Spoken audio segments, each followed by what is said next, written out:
Lorsqu'on fait nos scellants sur le micro-béton, on choisit soit l'aspect mat ou l'aspect mouillé.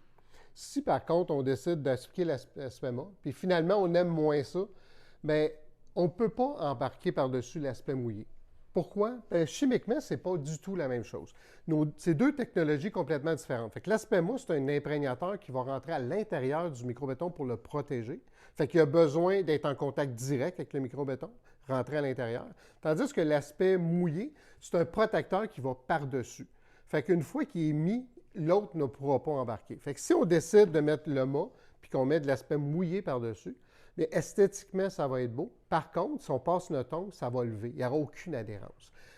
L'effet inverse va arriver dans le contraire. Fait que si on met l'aspect mouillé, puis finalement, on décide d'appliquer de l'aspect mat par-dessus, ce qui va se passer, c'est qu'étant donné qu'elle ne peut pas rentrer dans le micro-béton parce qu'il y a déjà un scellant là, elle va simplement friper sur le dessus, complètement comme s'il y avait une réaction. Fait qu'il ne voudra jamais adhérer par-dessus.